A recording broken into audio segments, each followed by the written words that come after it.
Hey everyone, hi running coach and Hoka athlete Sage Canaday here with another training talk Tuesday or Thursday. I believe it's episode number 54. We're going with your top voted question from last training talk. Thanks for all the comments. Hope you're doing well.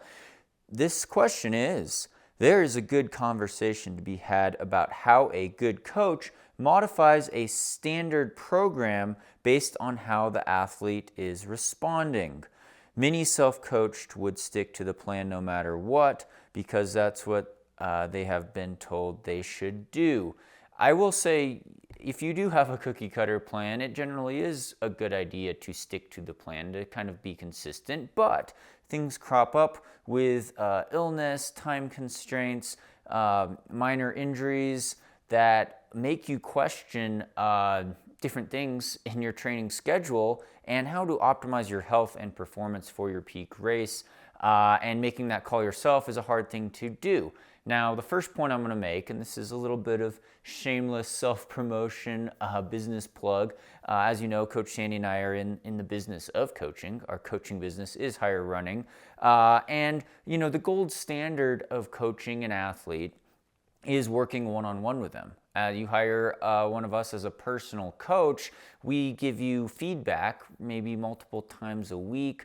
There's a lot of emails, a lot of comments on training. We analyze daily workouts, daily runs for you, and we set a customized program based on your running history, your running background, your injury history maybe, what your future goals are, and we get a really good idea working one-on-one with an athlete how to structure these custom plans, how to make changes along the way based on strengths and weaknesses, possible health parameters, be it from blood test results, genetic results, and history of racing and training, what workouts work best, what kind of shoes you're in, stuff like that. Now, I'm limited on time. I don't do a ton of individualized coaching anymore. I like doing these general talks and consultations with people. I love interacting on social media and through different tiers of support. For example, my highest Patreon support, you could ask me one-on-one questions. That is a membership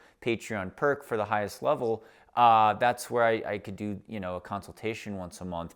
At other levels though, on our higher running premium, you can be on our Discord server, private Discord, where we chat and answer some questions for the exclusive group, so to speak. Now, you going down from there, if you look at our higher running website, we of course have cookie cutter plans, so to speak, and we try to rate them at different levels.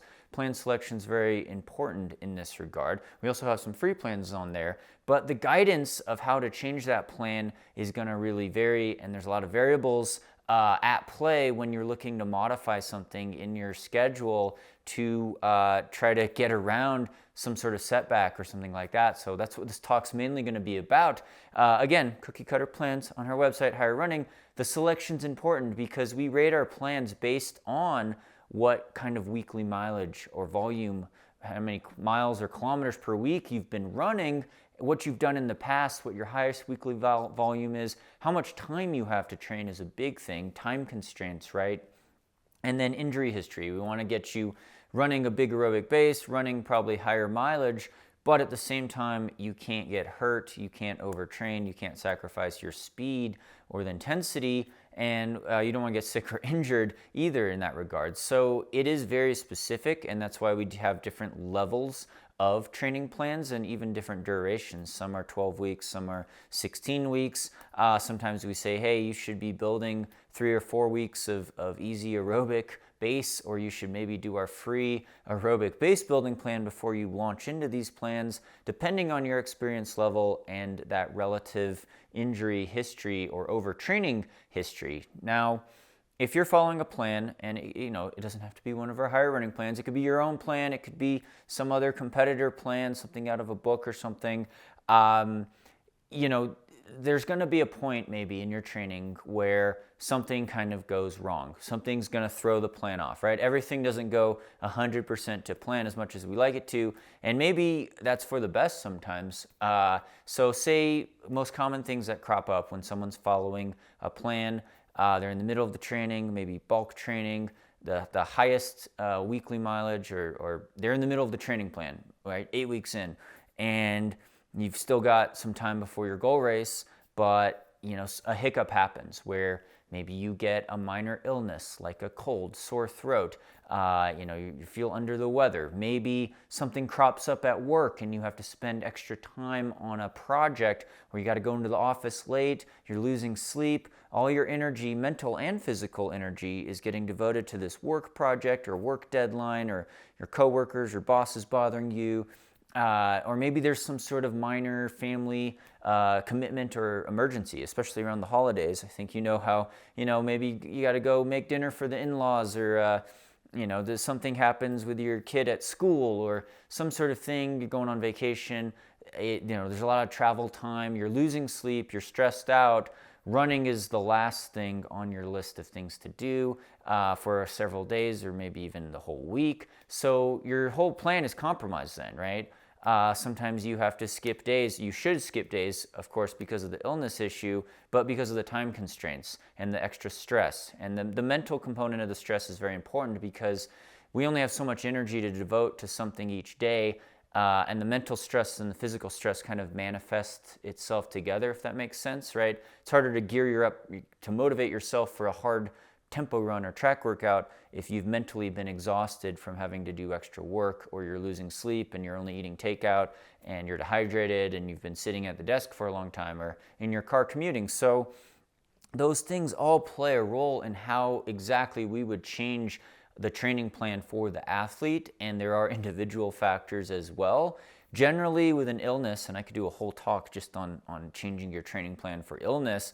Generally with the illness, it really depends on your symptoms and how sick you get and how you progress. Are you coughing up phlegm? Does your throat hurt? Do you have a fever? Those things generally set you back more in terms of days and maybe even multiple weeks than something that's like a minor head cold that doesn't get into your lungs, where you don't have a fever and maybe you just feel a little extra tired. You could take a couple days off, a couple easy days, boom, you're back on schedule. Generally, when something like that happens, you might be missing a high intensity workout, you might be missing VO2 max intervals, you might be missing a key long run, you might be missing a tempo run or something like that. It's generally better to just not try to make that up, just skip it. Just skip it and go to the next workout, the next quality session. And, it might be an extra couple easy days in there, but that's okay, because you kind of need that break, right? And depending on what the next session is, we may modify it so that you're not breathing really hard if you were coughing really bad and your lungs were compromised, right? Especially after, some people get pretty seriously sick with COVID. It takes a really long time to recover, right? So you don't want to set yourself back and have a regression and get pneumonia or something really serious like that. So that's one example where we'd say, okay, you could do some strides. You do a low intensity long run, but don't do the VO2 max intervals because they're going to be too stressful too soon. And, any given workout that you miss shouldn't derail your whole training plan too much, right? It's not like the crux, the whole base of your fitness and your whole goals are going to be erased because you missed one quality workout, right? It's the sequence of workouts over weeks and weeks and months that really determine the end result, be it peak fitness or a PR, Boston qualifying marathon, finishing an ultra marathon, or running your best 5K. It's a series of dozens of workouts, really, including easy days, that are going to shape your fitness. So, if you miss one long run, it's not the end of the world. If you miss, you're going to have more of those in the training plan. Hopefully, at least half a dozen big long runs, right, in a standard marathon training plan, if not 10 long runs or something like that. So keep that in mind. The other thing I said with the time constraints is, or even changing your training plan in general, is that there are individual genetic differences, mentality differences with our mental attitude. And what I've seen, the most critical thing usually when coaches have to modify plans for certain athletes came when I was running at university, in school, not just in college, but also I guess in high school as well, in a team environment, or even after college I ran for a team as well, where you have a group of athletes, a couple dozen athletes, 20, 30 athletes sometimes on a distance running team, and coach is giving you the exact same program with pretty much the exact same workouts. Now, in college and even at Hanson's, Brooks, when I ran there post-collegiately marathon training, and distance running training, we did have some individualization in the plans, but it was mainly just the weekly mileage. Some guy might get stress fractures and be super hurt running anything over 60 miles a week, 100K a week. Some of us were running 200K a week or 125 miles a week, right? So, there's a bit of a difference there with the mileage, but that was mainly reflected in the length of the long run, the length of the easy days. When we had workout days, the whole team's going to the track. The whole team's doing 8 times a kilometer. The whole team's doing a 6-mile tempo, up-tempo type of progression run. The whole team does a 18 to 20 or 22-mile long run, right, with pickup miles. So when we see this sequence, I would look at my teammates and realize, especially in college, some of the guys were a lot faster than me. Most of them were. They had, we had a couple guys running 4 flat in the mile, 3:42 in the 1500, whereas I'm quite a bit slower in the mile. Well, when we do these taper workouts where we're blasting 200-meter repeats under 30 seconds, guess who got dead-legged and exhausted because of my slow twitch muscle fiber percentage is probably a lot higher than the 4-minute miler, 4 flat miler. I was like a 4:15 guy, but 4 flat miler, big difference.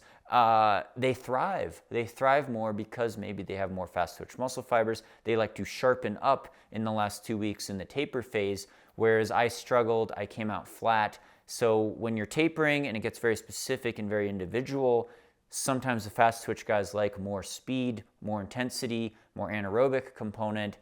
Slower twitch people like me like the steady tempo runs. We don't need as much speed. We could hold higher mileage late in the game, and when we race, we're going to be better off. So that's a big modification, just looking at the last 2 or 3 weeks in a taper phase where you could change things up.